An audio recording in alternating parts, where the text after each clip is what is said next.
make a move and the bunny gets it. I said, put the bunny back in the box. Why couldn't you put the bunny back in the box?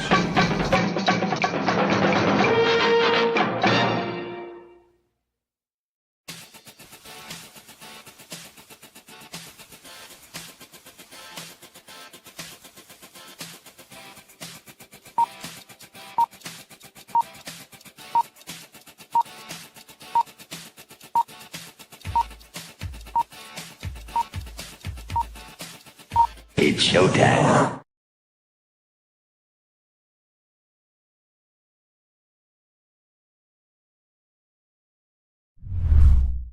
Psychically, I'm very well endowed.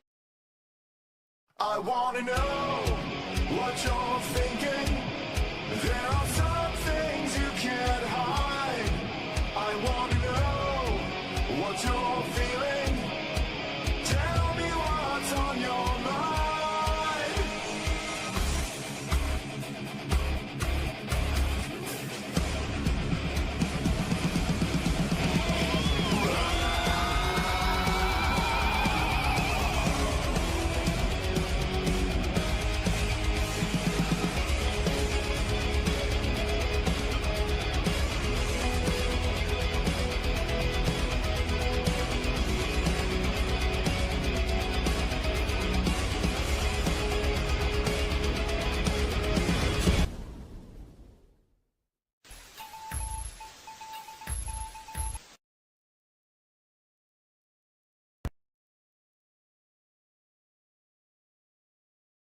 There's a crisis on independent Earths. You better hope they win.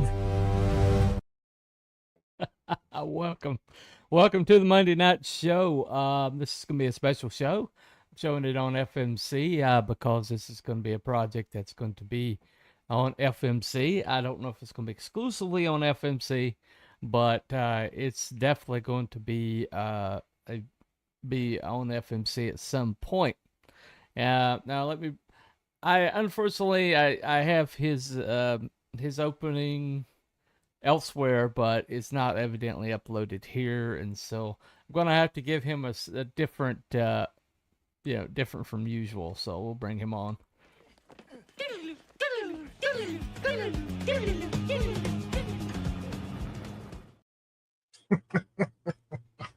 How you doing? Oh, you're on a Hey, different hey. You're on a different account.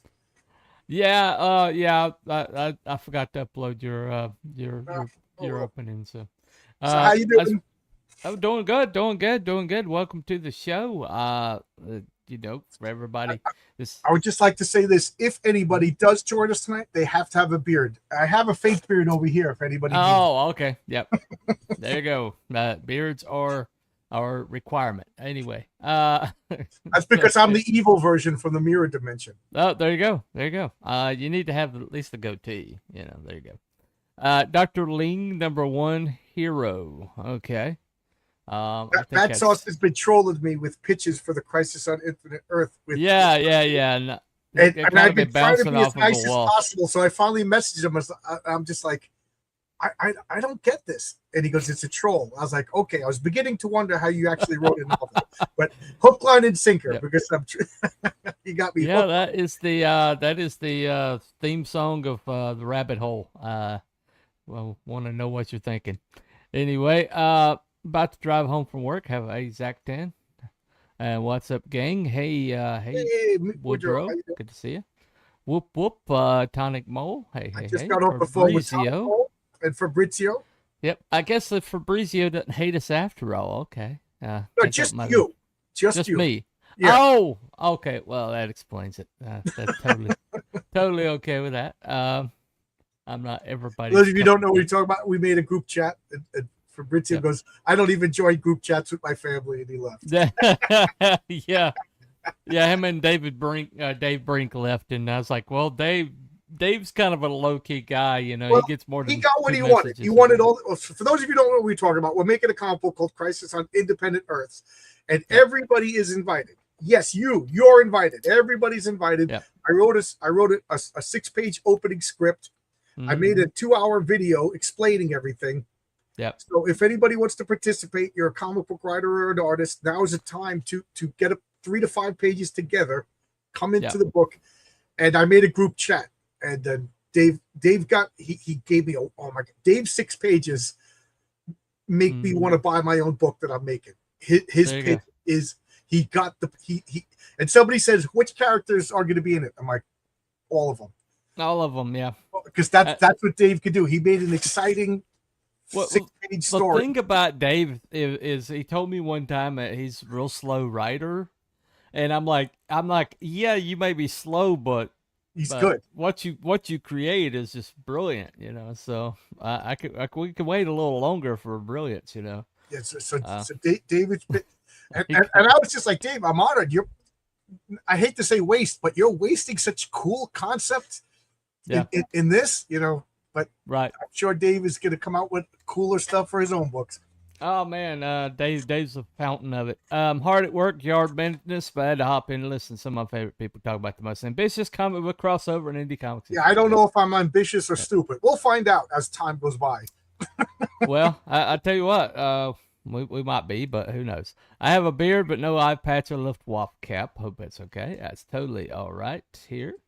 Anyway, so basically, if for those who have any kind of comic book knowledge, if that sounds familiar, the Crisis On, that's basically the DC Comics started basically the whole entire multiverse crossover thing with Crisis on Infinite Earths. Was it 70 or was it 80s? Was it 80s? It was 84, 85, I think. 84, 85. And some people think that you know, it ruined comics for all time. Other people thought it was pretty clever. Had Perez art, so, you know, it did have that.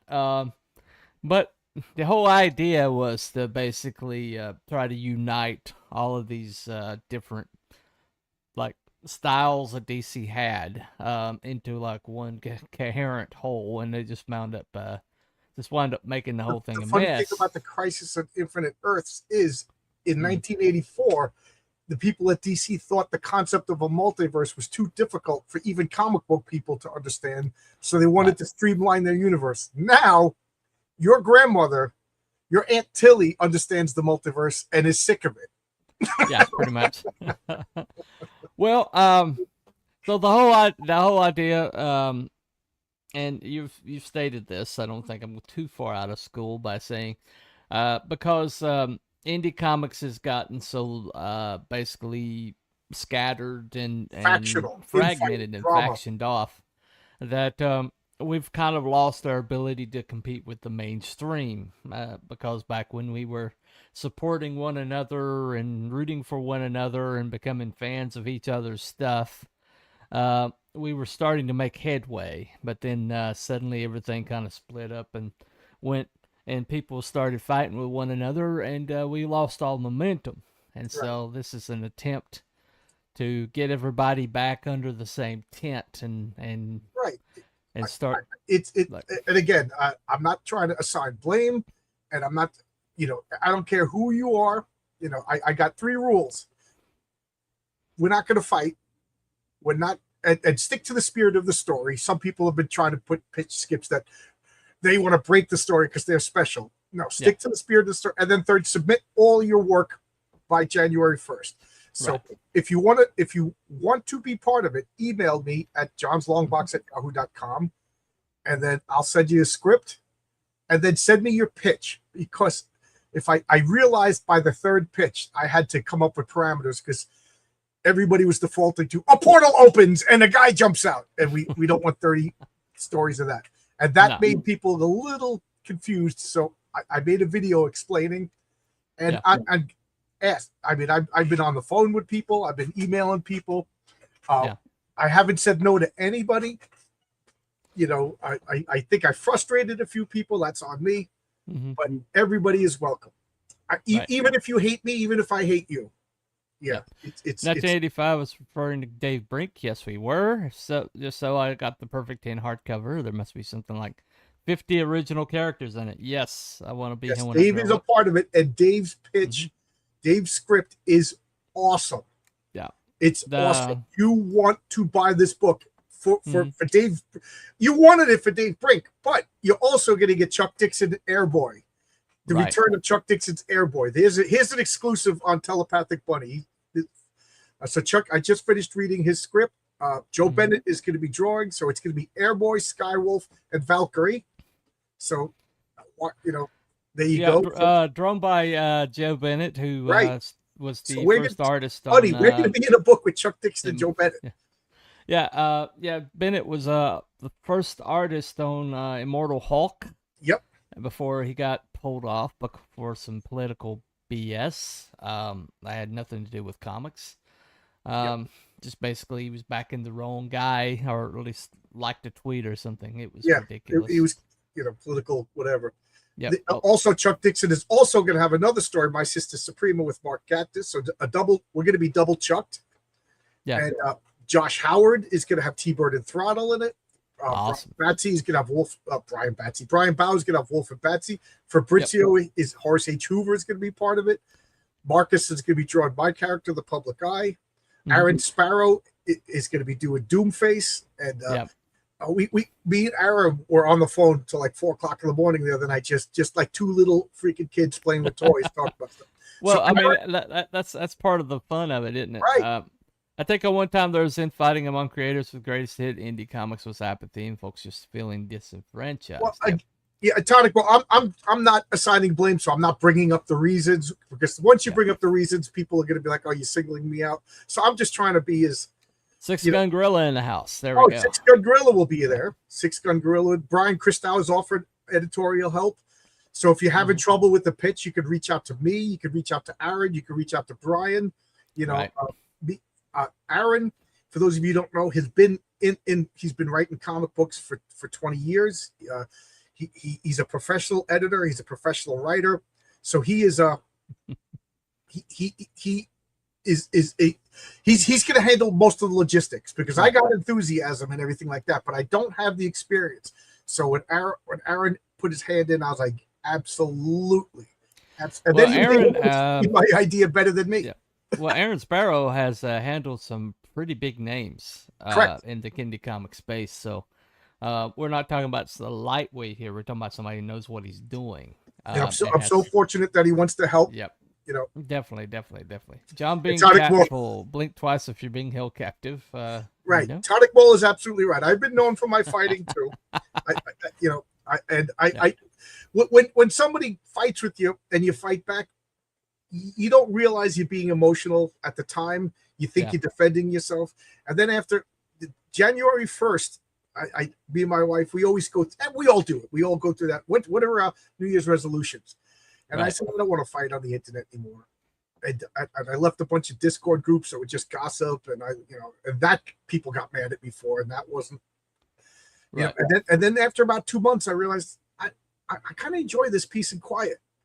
I kind of enjoy just talking about comics. If you notice, I haven't sniped at anybody, and people haven't brought me up, in a bad way. Well, not to my face, at least. Yeah, you might have grumbled under your breath, but you haven't publicly. And Heroinberg, whose name I just murdered, we've been going back and forth. If not to single him out, because everybody's doing. He had a couple of problems with grasping the idea, and then he gave me a perfectly good script. I was like, that is awesome. I think he already started the art. Yeah. Yep.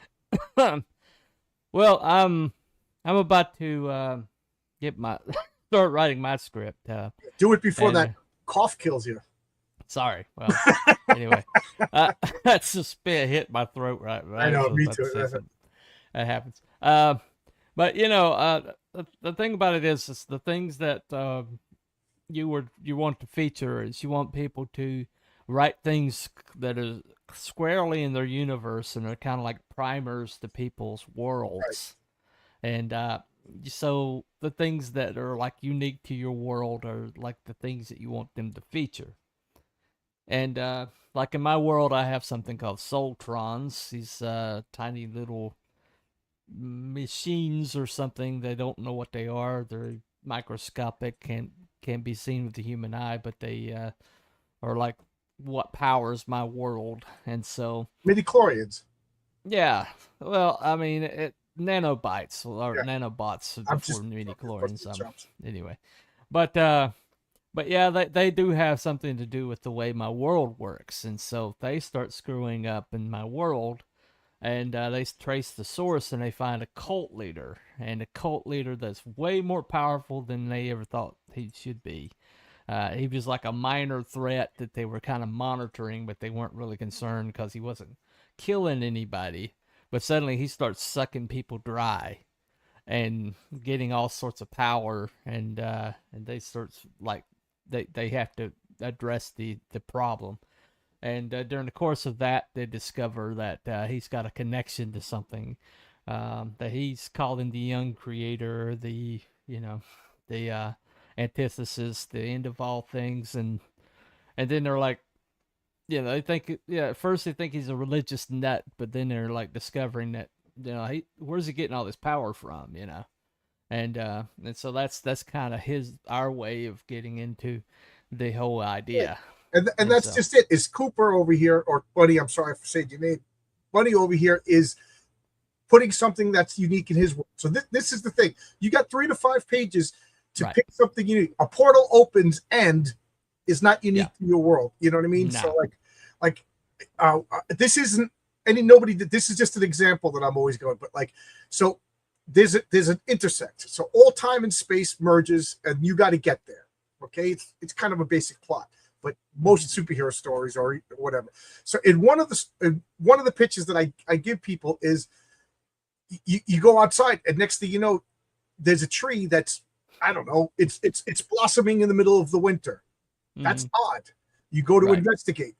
The bad guys are also investigating. There's some sort of trouble. You climb up the tree. It's like Jack and the Beanstalk. Poof, you're in the story. Nobody's using that story, but that's an example. So like a minor energy vampire suddenly becomes develops godlike power and starts sucking his followers dry, of all sustenance in life. That would be something significant. It's like, whoa, what the heck happened here? Right, that's not normal. Got to investigate that. No, it's not normal. Yes, that's not normal. So we got to check it out. How do you guys get involved? Heroinberg, I said to him, you're set in Pittsburgh. I'm sorry to keep singling out Heroinberg, but Heroinberg is set in Pittsburgh. I'm like, so show off Pittsburgh. There's got to be a landmark or something. And then boom, he just sent me a script that was unique to Pittsburgh. Right. You know what I mean? Like that script can't be in New York. It can't be on Planet Nebula. It can only be, and that's central to his comic. So that works. Well, I think getting back to why we're all here in the first place is that we love comics, and maybe we all have our different reasons for loving comics. This is a love letter to comic books. This is a thank you to comic books. Totally. We're saying thank you to Jim Starlin, to Jack Kirby, to Marv Wolfman, to George Perez, to John Buscema. I think this is particular. George Perez is definitely but got some vibes, and it's here. Designed in a way that it's not a crossover. Right. So a few people bowed out, and I respect their wishes because they said, "No, we don't do crossovers." Yeah. It's not a crossover, but I understand. It's also not a multiverse. No. You know what I mean? A multiverse to me is lazy. There's, my character's the patriarch. There's 900 patriarchs, and the only difference is one has the goatee and one doesn't have the goatee. And then there's the female version of the patriarch, which makes no sense. But that's on that world. There's it's independent Earth. Your universe is your universe, but for some reason they're all being intersected at one point. And the people that create it can't maintain this energy, so you got to get there quick in 3 to 5 pages, and then we solve the problem. And I'm not going to spoil the ending now because it's not this is not parallel Earth theory we're talking about here, where everybody's like a slightly different version of themselves. This is basically different worlds.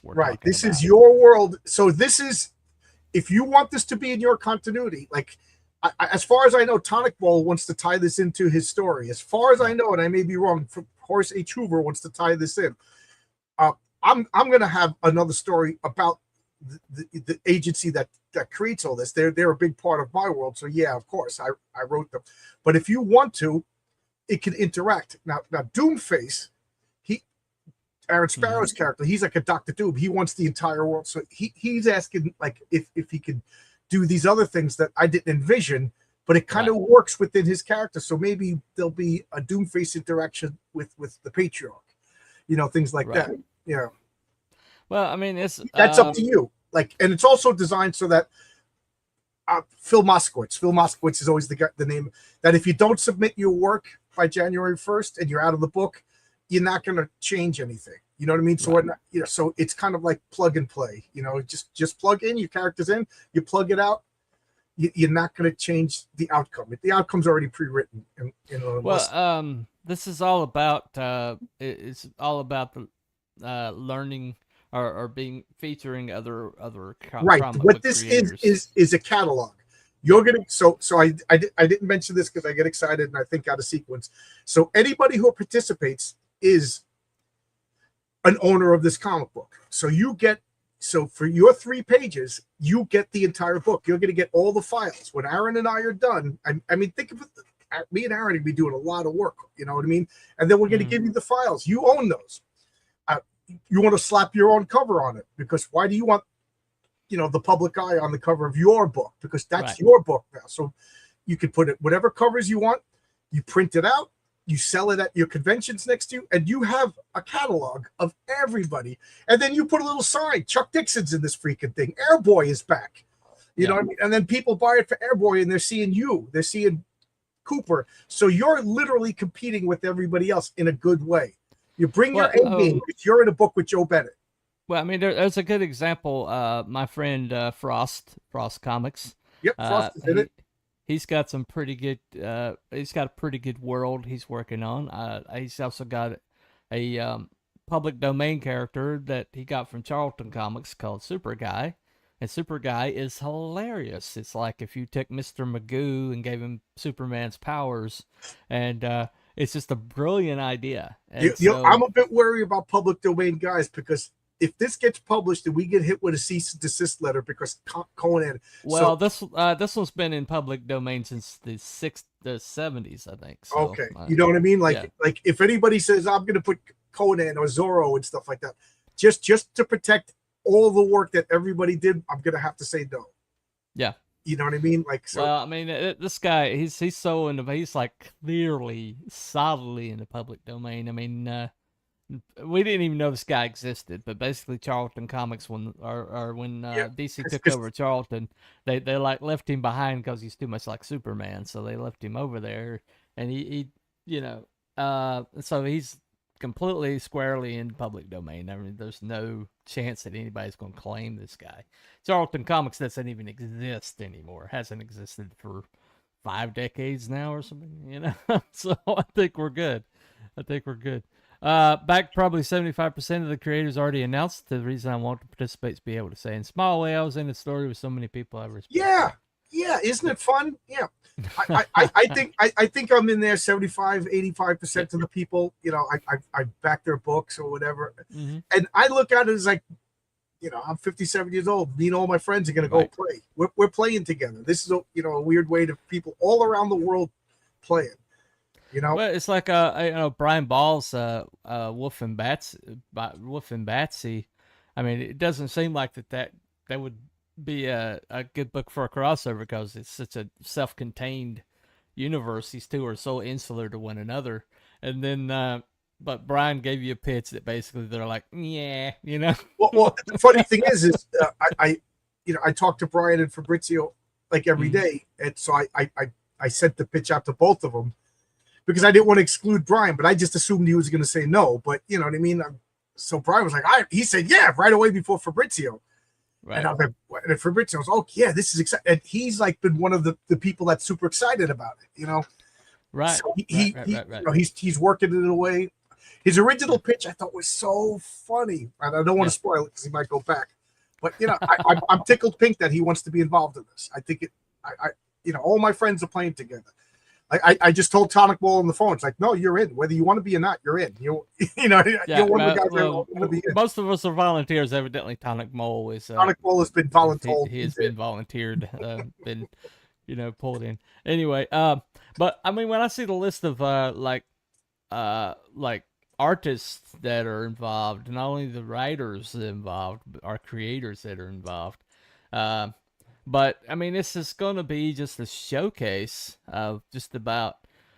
And I understand that people above a certain level, that have like have enough success level, like I doubt Billy Tucci is going to be involved or anything like that because he's got such a big thing going.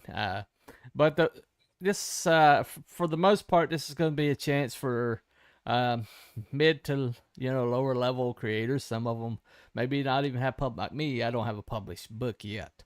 About on the brink of publishing one. I don't have one yet, but I'm participating in this because I like the promotion. I'd like to have people see the world that I'm creating.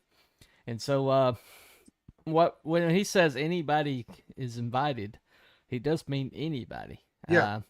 And so even if you've not, we have, I know one of the guys that's involved is just a published author. He's not a comic book guy. Right. But he just published a book with a superhero in it.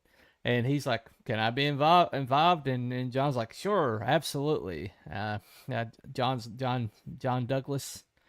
And so. Yeah, he just bowed out. He said that he didn't realize how busy he was. Okay, well. But I told him I'm going to pester him. I'm not. And I've turned a second swing at the crush. I got to say, Levi Skeen, Galaxy Memorial Park, he sent to me a 3 or 4 page script that actually made me teary eyed. It was excellent. Just a little final tweak. Those Galaxy Park guys are. Yeah, really, just a final really tweak. Good, and really man, good. I'm like between Dave Brink and Galaxy Memorial Park.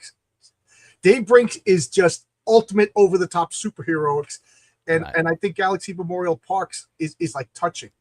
I don't know. I just got like a, my father was a veteran, and it sounded like something my father would say. You know what I mean? So it really good. It made me want to rewrite my story because I'm competing with these guys now. Well, their whole entire philosophy is remember your heroes. Right. So, I mean, for those of you who don't okay know, with that. It's a cemetery for superheroes. Good stuff. This guy, Good Stuff, is a great. If you need a commercial for this thing, he'd be my pick. His Good Stuff. It is what's his wife's name? Is his wife Mrs. Good Stuff? That's right. Is she the one that sent me my first trailer? I'm not sure. I think of the same person, but it might be. But I know Good Stuff. I used to see him a lot, and I haven't seen him a while, so it's good to see you. Good Stuff. Well, he's had some physical issues he's dealing with. Yeah, we all have issues. The older we get, the more issues we have. Chad Ellison, as in Mark Bolton. Mark Bolton. Yeah. Mark Bolton sent me a fun script, and then he sent me a better script, and then the third script he sent me even better. This guy's taking it seriously. He's begun the art. Yeah. Well, I mean, Tad Townsend. Yeah. We went back and forth, fine tuning some things. Oh yeah. But at the heart of everything is just is. Once upon a time, we picked up a comic book. Once upon a time, we read our first story. And once upon a time, it made us feel like we could fly, and suddenly a love affair was born.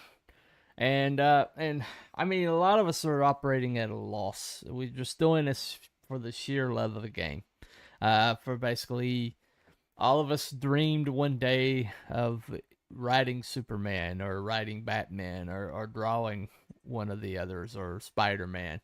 And so when we got a chance to create our own comic book universes, and this is a chance for everybody to get an opportunity to get in the same book with some pretty luminous individuals.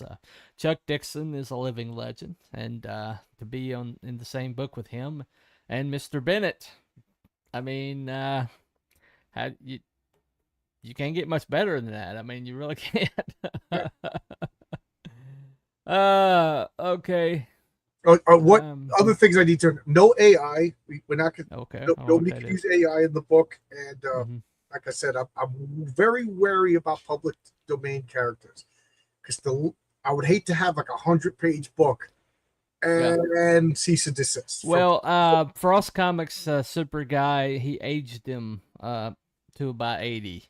And so he doesn't look like Super Guy. He has nothing to do with the Super Guy that was in Charlton Comics. So, John Douglas is in the chat.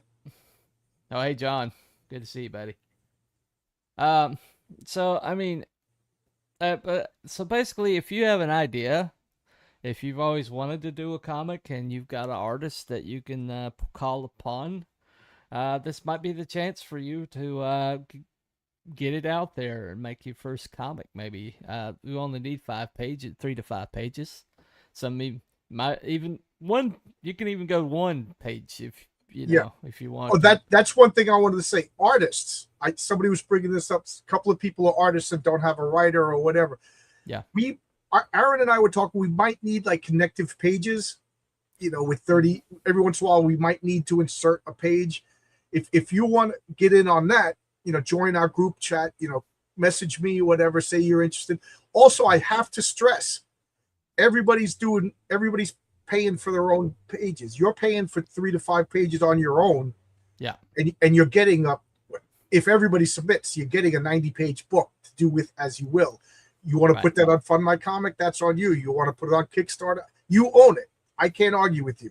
Also, anybody who submits pages, you will be accepted. Now, I do reserve the right to say this art is not up to stuff, because once you do the art, we've already approved your story. So send me your pitch, send me your script, we'll tweak it out.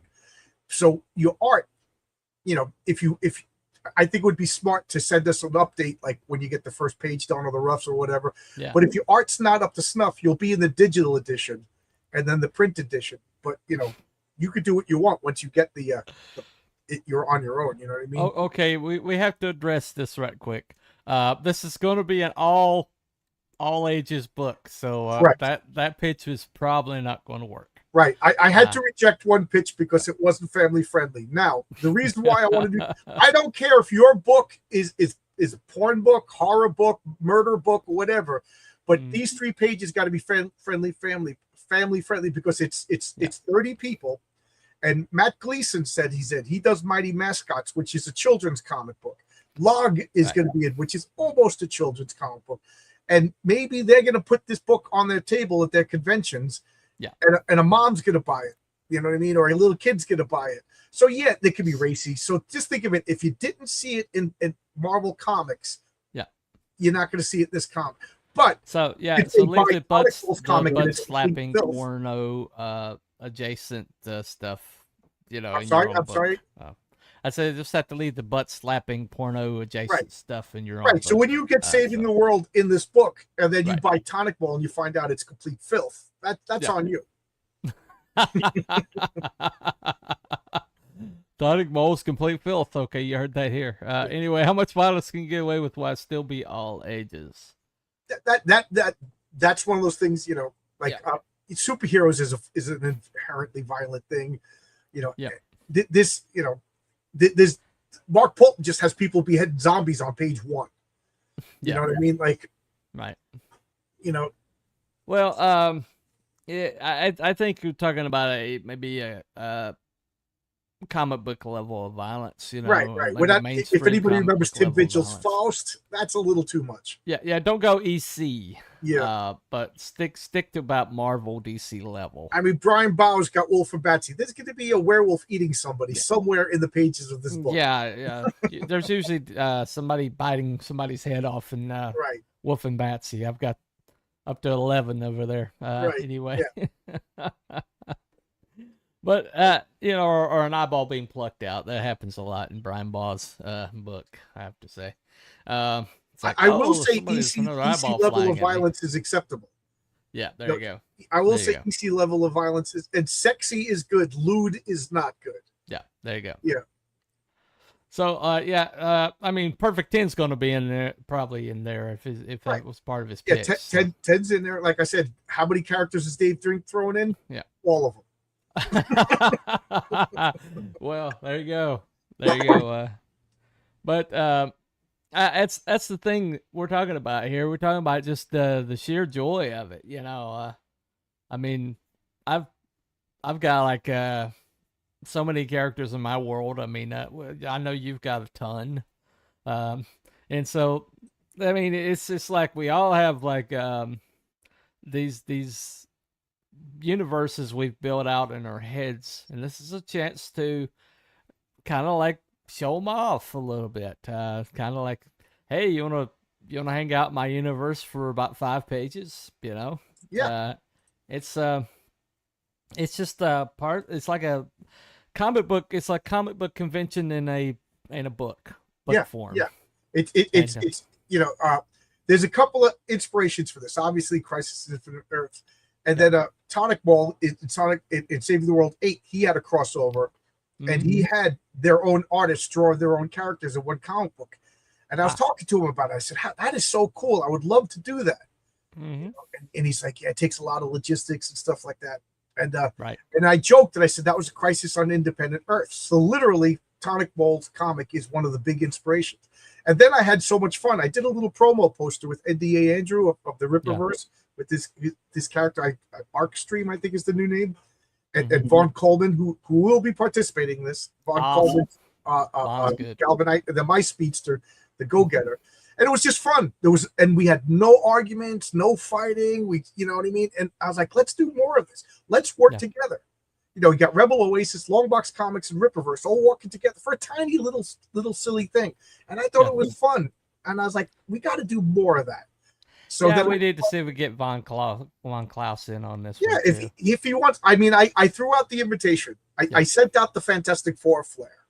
You know what I mean? Well, yeah. I mean, the thing about it is there's so many. Like we started already. We lasted a week without the infighting. Lasted the week, but the thing about it is though is even the people that you disagree with the most, even the people that maybe make your skin crawl and you're like, everybody, you know, every time you see them. The thing about it is in the indie comic space, if you were able to get past your foibles or get past your personal conflict, you'd find that they probably love comics just as much as you do, and you could probably nerd out together. I think so. And again, everybody is invited. You know, there's some people I personally don't like, but you know what? Who cares? Right. Who cares? Exactly. It's not. If you follow the 3 rules, you're in. It's about comics. Right. It's not about personalities. I think that's where we've gone wrong with this whole independent comic thing. Is we've gotten away from it being about the comics, you know, and it's like, well, that person created this thing. Even though I enjoy this thing, I'm no longer going to back it because then I'll be backing that person, and that attitude has basically just led us into this cul-de-sac that we need to get out of, because it's basically ruining. All the numbers are down across the board. Everybody is trying to find purchase right now. I'm heavily involved with FMC, and FMC is kind of had it's kind of caught the leading edge of this thing. You know, oh, you had this guy on there. It's like, well, we're not going to use you anymore, and it's kind of like, well, we said everybody is allowed to be on FMC. Yeah, I remember Luke caught crap for having. I'm not going to start fights. Yeah, and I backed Luke. I said Luke is absolutely right. It's either a free speech open to everybody platform. It's not, and I'm modeling myself after Luke. I'm saying the wrong name. Luke's philosophy that either this book is open to everybody or it's not. One guy backed out. That was on him, right? Because he had a not safe for work character. There you go.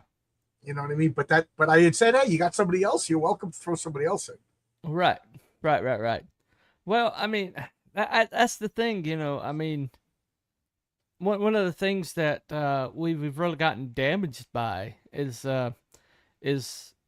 you know, I mean, when you got Marvel, DC, you got these two organizations basically with the top-down, you know, power structure where everybody is like basically working underneath that, you know, this entire entity.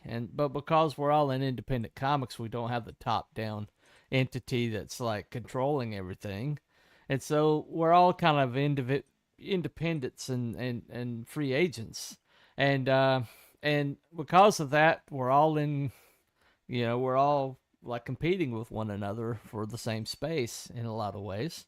Yeah, And so, but I'm also not so- one of these Marxists that thinks there's a set number of dollars or fans. right. I'm a fan of everybody in this book. You know what I mean? Yeah. You know, Well, I mean, that's not what I'm saying. But Right. what I'm saying is, yeah. is that attitude though, that whole idea that, oh, there's not enough money to go around, so I've got to cut this guy's throat so I can get his money. That attitude has really destroyed independent Absolutely. comics. It's destroyed our momentum, and it's just not true.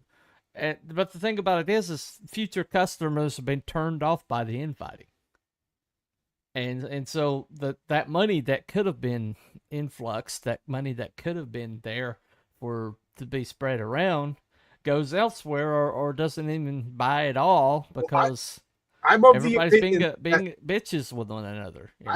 Because you turned on YouTube, was all excited, everybody was making comic books, and then the infighting happened. And Yep. I'm of the opinion that when you watched your guy doing the infighting, you didn't just stop buying his books.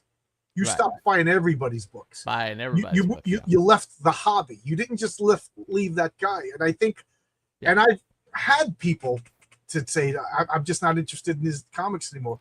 Or I'm going back to Marvel at the very I know. least. I can name you about 3 wells off the top of my head that used to back everybody. Yeah. And that had enough money to back everybody across the board if they wanted to. I should show you my That refrigerator. basically walked away from the indie space because of They're just like, hey, listen, if everybody's going to be bitches, I might as well just buy Marvel comics again. At least I get them.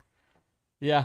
And There that's you go. another thing is not getting your books is a thing. So when is this book going to come out? Well, everybody's got to be done by the 1st. And I figure, maybe I'm being optimistic, but Aaron and I and Brian, we could get this collated and edited and put together, maybe draw a couple of extra pages to as connective tissue in 2 months. Mhm. And then maybe 3 months. But I'm going to say, just to be conservative, that let's see, what is today? August. So we'll say a year from now, a year from today, everybody will have their books. Or at least I'll be printed books. When you get your own files, that's on you. You know what I mean? But that's what I said. I'll ask Tucci. Marcus Tucci was involved with another project, and he had to pull out because of legal reasons. publishing deal he has. And so he, even if he wanted to help us out, there's a good chance he wouldn't be able to because I mean, he could draw somebody else's character, whatever. But I mean, he could definitely participate to get him drunk, and then once he's nice and sloshed, or he could create an entirely new character and do that. And Dr. Mask, you're invited. You're a comic book creator. You know what I mean? In some capacity, if you want to help. And again, if you're an artist and you want to like draw one of these connective pages or like a fake ad. You know what I mean? Mask put out a piece today that I thought looked a lot like a Wrightson. I mean, oh wow, it had a lot of that energy in it. I was like, awesome, man. I was all about that. Marvel might suck, but at least I get them. Yeah, he's laughing. Okay, right. Well, Domino's Pizza may be bad, but they show up. Yeah, I mean, sure, everybody's race and gender swapped and sleeping with one another, but. You at least get your comic, right? Comic people, we like our comics. We want our comics, Right. And this is going to be a catalog because I doubt, because I made this freaking comic. I'm making this freaking, and I didn't. There's people that I never read their books, didn't know they existed, reaching out. So I'm all excited. Maybe I'm gonna meet new comic fans. New franchises that I like. Well, I mean. Yeah, at the end of the day, we all love comics, right? I mean, I don't care, how petty things have gotten, but at the end of the day, we all love comics, right? And so, if we start focusing on what we have in common and stop, focusing on this person said this about that person, or this person has this personal failing, or whatever, and we start focusing once again on the fact that. We all once upon a time opened up a comic book and fell in love. Yep. And if we get back to that and start organizing together and start rooting for one another again, then maybe we can start the ball rolling and start being a threat to the indie comic or to mainstream comics that, they started paying attention there for a little while. And then I'm not entirely sure we didn't get industry plants that started all this stuff, to be honest. I'm not saying anybody's an industry plant, but I just know that they surely benefited from a lot of this infighting that went on. They were, for a while there, we were making them sweat. I mean, we really were making them sweat. And then suddenly, it's like, whatever happens to these matrices, especially loosely connected matrices, can be disrupted pretty easily. And we got disrupted, and so this might be a way for us to find our way back to, rooting for each other again and scaring the hell out of the mainstream. There's people involved in this project that I know can't stand each other. Yeah. We're all in the same. I made a chat group, so I don't have to repeat myself 30 million times. There's no fighting in the chat group. You know what I mean? Right. It's about the work. It's about the comics. Ask a question so I don't have to repeat it 40 times. And telepathic buddy will tell you how many times somebody asked me the same question, and I'm trying to be as patient as possible. Yep. So I'm not. I trust me, I've known John for about 2 years now, and he is being more patient than I've ever seen him. So and I've given out my phone number to more people than wow than I gave out to girls in college unwillingly. There you go. Heroic tale number 2. There you go. Awesome. Oh, thank you, Herman Bird. Mm-hmm. Thank you. And Yeah, I also have to say, mm-hmm. I hit the funding goal on Kickstarter today. So that's good. So Heroic Tales, 30 more days on Kickstarter. Please support me there. At this point, because I would say please back me on Kickstarter because I just wanted to hit the funding goal. But at this point, if you want to go to Fund My Comic, it doesn't matter to me. You'll get it first if you back on Fund My Comic because I can't send them out until you don't get the money until the campaign clears. So if you want it first, back it on Fund My Comic. Bought a few creators books, various cons in Charlotte and Cleveland. Yeah. See, Aaron Sparrow and I again. He's such a. We were thinking of like maybe making like a checklist, like if it like let's dream. We're dreaming big. We make a hardcover, right? And then the first page will be a checklist, and then you just go around and get autographs by everybody. Well, it's like the Mutant Massacre. That was the first one I ever saw where it was like crossing multiple comic books in the same storyline, and then and it had a checklist in it. It's like, well, if you want the whole entire Mutant Massacre, then then you. Well, I was even thinking that, like, if you go to a convention, you just have Tonic Ball sign it over here. You have Bill Williams sign it over here. You have Adam Lawson sign it over here. You know what I mean? Just I think that would be fun. We want to make a poster, and I don't know if you knew about this, but I would like to make a companion, a who's who, and make like a like Ironsides, and then just have him there with and then I'll come up with a template for everybody to fill out about your comic, your character. Now I've been talking with Fantasy Games Unlimited about making a Villains and Vigilantes module. The thing is, nobody in the world plays that game except for me, so I would like to do a Villains and Vigilantes module and maybe a comic book like Who's Who, and just like he's strong, he shoots laser beams. Like you don't need stats either way. And I think that would be fun, a companion piece, Crisis on Independent Earth, Who's Who, all your characters, all my characters, just turn the page, get a catalog. And then the last line is, see him in over here, purchase this here. Well, and you never know. What if one of us makes it big? And now it's like, we got to get this book because community service movies coming out starring John Hamm. I think John Hamm could pull off younger Ironsides. Well, he'll be an old timer by the time that happens. He might have too much hair for older Ironsides, but it is what it is. Well, I mean, the thing about it, the thing that really excites me about this whole entire idea is a lot of people kind of like stay away from this because of they're like, oh, it's gonna be all infighting, everybody's gonna be at each other's throats. So far, no. But the thing about it is if nobody makes the effort, then there's no chance of it happening. Right. And it's like FMC. The whole entire thing when FMC was being discussed, is you know, everybody told Luke the same thing. I remember all the everybody that's naysayers. tried. Yeah, everybody that's tried this, it's not going to work. You know, everybody told him, it's like, oh, everybody's going to be like a, you know, I it's gonna be this remember problem, the naysayers. I remember that. But Luke, It's but not Luke going to was, last. Well, Yeah. it's still here. well, but Luke's philosophy, and Luke said this over and over again. This is what he told everybody. He's like, one thing we do know, Kickstarter is censoring people. We do know Indiegogo is shadow banning people, and we know all these other websites like Zoop and people like that, crowdfunder, are basically censoring people. He says we need a place that is not going to censor people, Right. and this is a necessity. This has to happen, and so whether it succeeds or not, the effort needs to be made. And here we are, 3 years later, over millions raised for people, and it's upgrading now. And we're working on an upgrade, and so basically, Been very responsive after all yeah. My other campaign's not done yet, but after my other 2 campaigns, he reached out. Hey, John, is there anything I should do to improve? And I gave my honest opinions, and he was like, okay, yeah, that's good, whatever. Now, and then just today, you put out a tweet that you're improving. Yeah. You know? Well, you know, he is paying attention, but the most important thing is the reason why a lot of these websites die on the vine is because they go into debt to try to make everything happen at one time.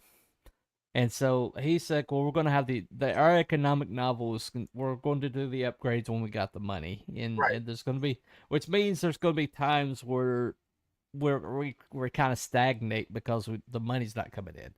He said, but at the same time, you know, as long as we're in we stay in the black the whole entire time, he says, then we can weather any storm, because he's a business major, and he's like, that's how people get into trouble when they go into debt. They get too big too fast. They can't maintain it. Exactly. And so now that he's got the resources, he's gonna do the upgrades, and so I can't wait. Excellent. Yeah, that's my home. Luke's been good to me. I go. He drew one of my stories, Heroic Tales 3. You'll see the sleeper agent. Luke is so talented in a bad way, because if he just drew 8 hours a day, he would be John Byrne by now. But unfortunately, he's got a job, he's got a family, he plays music, you know. Yeah, he's let's say music, he's a pastor, he's running FMC, he's also an artist. So if we locked him in a room and fed him like a bowl of porridge every couple of hours and made him draw, he would be John Byrne by now. I think we all would be, though. I mean, eventually. But I don't think I'll ever get that. It's kind of like all the monkeys, you know, on typewriters, you know, about 1 million years they start producing works of Shakespeare, you know, that old thing. And I'll work with you. You know, I actively want everybody to participate. You know, and I sent out the signal. I can't make you participate. So if you're watching this and you got a buddy who doesn't know anything, or you know, guys that hate me for whatever reason, they're willing, you know, and they can put aside that animosity for, you know, the next until January 1st, submit your pages, and then whatever, you know, just that's it.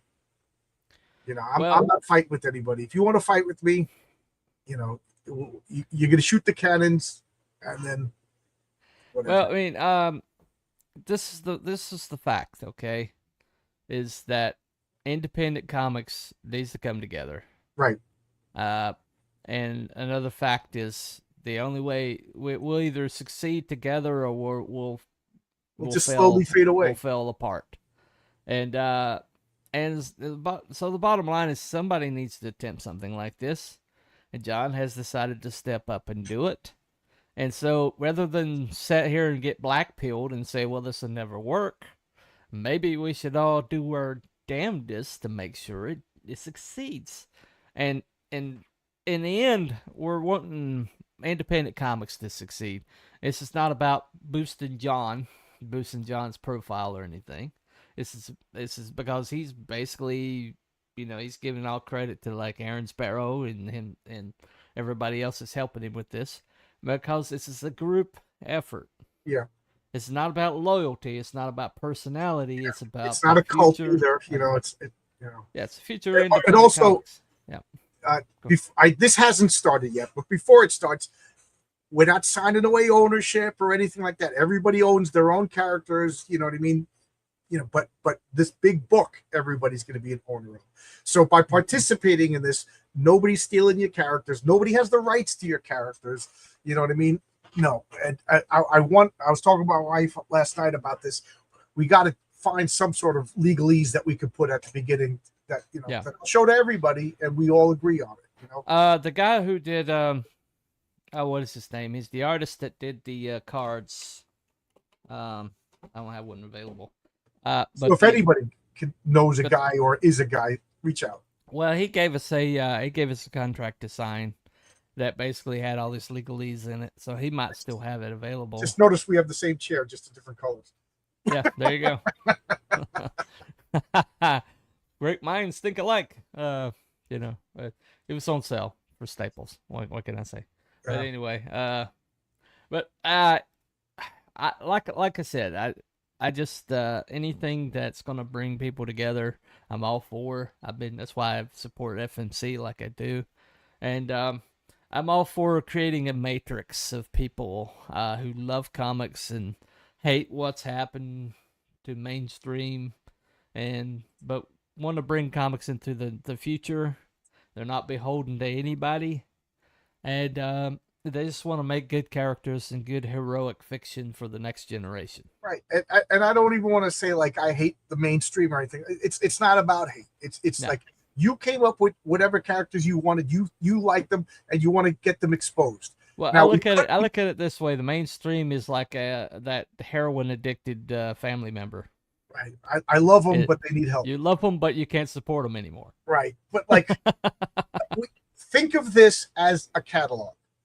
Yeah. So this is a catalog. I'm going to go to because I'm next Saturday. I'm going to my first convention, Tropicon in Long Island with Vaughn Coleman. If anybody, awesome. You know, so I'll be doing my first convention. The Diaz brothers the Diaz brothers will be part of this too. He sent me 3 pictures. He's going to be in it 3 times. The Lost Pages, the Man with No Strings, and Magic Cop. 3 different art teams. So you know what I mean?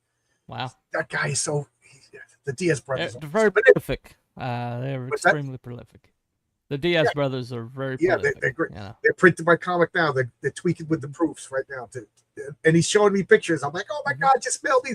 You know, he's got you know the proofs. I'm like, don't throw them away. Those are my babies. But anyway, you know, this is because I want to go to conventions and here's a book. Look at all these people. It could have just been like, you know, like a Marvel previews book. Here's Spider-Man and upcoming stories. But I figured it would be more fun to have a cohesive story that everybody wants to buy. So show off your characters. Be exciting for 3 pages. And I know if you go to a comic convention, you won't find factions. You won't find people like backbiting. You'll find people just enjoying comics, enjoying being there, enjoying the pure. And it's going to be normies who don't know you from the internet. Exactly. The YouTube, Twitter comic book world is a microcosm of the comic book fans. Mm-hmm. You know, and I'm hoping there's going to be dads there with their kids, and they're going to see community service. They're going to see heroic tales. They're going to see, you know, saving the world. Maybe they shouldn't see saving the world, but you know what I'm talking about, Tyler. Well, maybe Perfect 10 will be a little bit more for the teenagers, but anyway. But you know what I mean. But that's so, and then you buy it, and you're like, so like.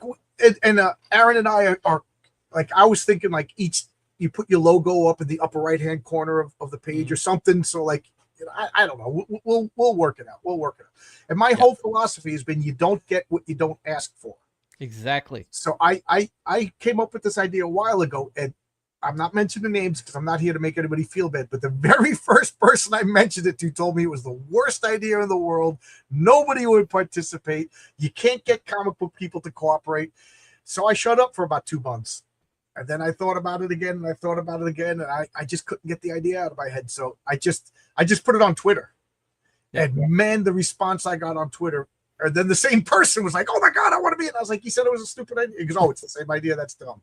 Well, you're the only, and that person is still welcome if they change their mind. And again, I'm not naming names. But well, I mean, at the bottom line is somebody.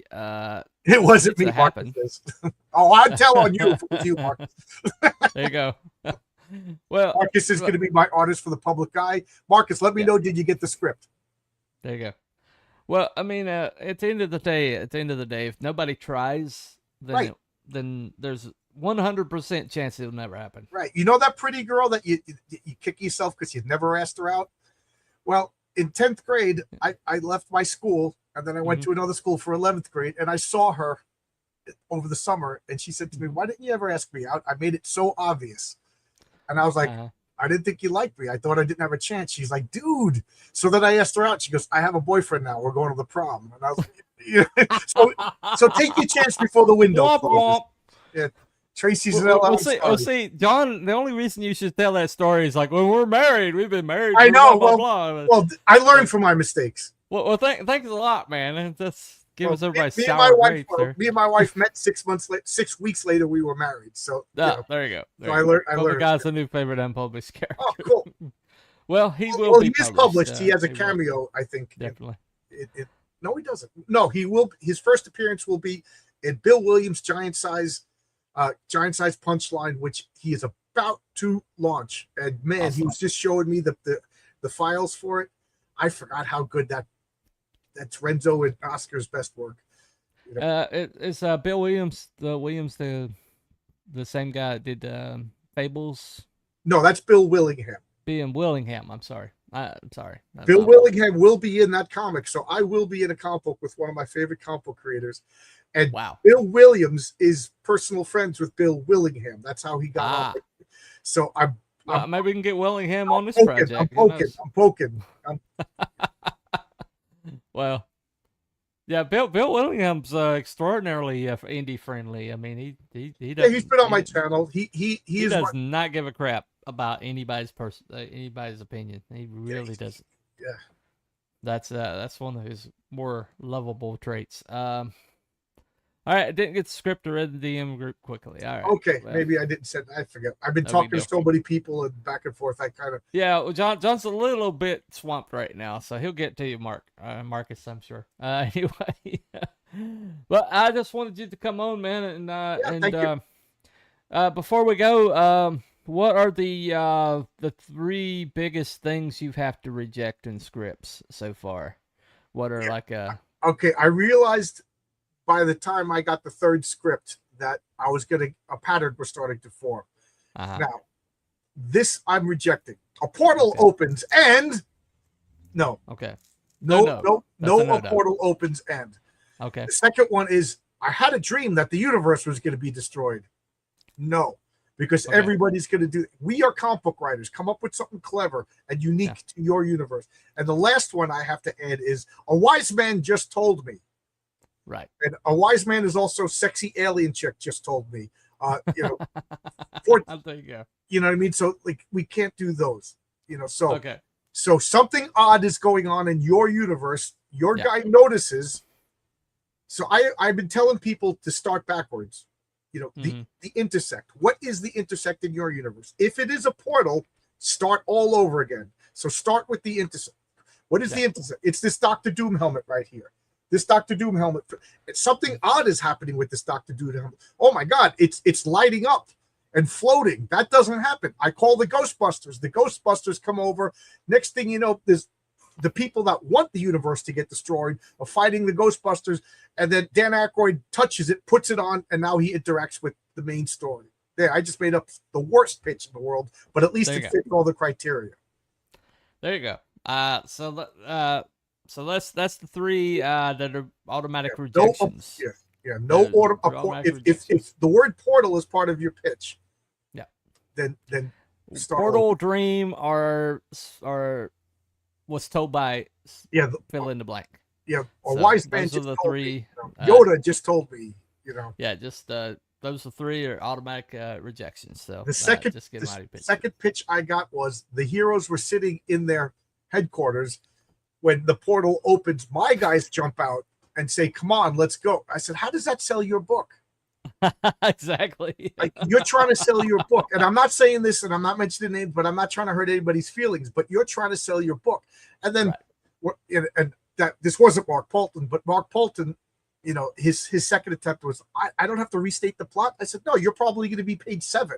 There's 6 page open, then Mark Polton. So he's like, oh, so I'm not going to. So it just opens up with action. They're moving, they're going. It's almost as if a parade of violence passes by an onlooker, and it's so good. You know, I was like, oh man. Yeah, the knowing Mark Polton is probably somebody on the back of a dinosaur with a samurai sword or something. Pretty much. Like I think. Did you read his pitch? No, I didn't read his pitch, but it's Mark Polton, so I can figure it out. It makes me want to know. Oh my god, it's so cool. You know. He'll send you a document. Email me at johnslongbox@yahoo.com. That's the easiest one to remember. If we're friends on Twitter, or look me up on Twitter. And on Zentoria, I know, that's why I don't say it on Twitter, because my J Longbox Twitter account got nuked because I disagreed politically with the current state of affairs back, and I lost it. But now it's back, but I don't use it because everybody knows the other one. There you go. All right. All right. Thank you for coming, John. Thank you for clearing some stuff up. It's a very exciting project. We're all looking forward to. I do think, unironically, unegotistically, I think this is going to be the most exciting thing. You know, once we get closer and people see it's really happening, I like Thanos, it'll be inevitable. There you go. Yeah. We'll get there. All right. Thank you all for coming. We'll talk to you guys later about Follow That Rabbit. And follow John's Longbox. Bye, everybody. Bye-bye.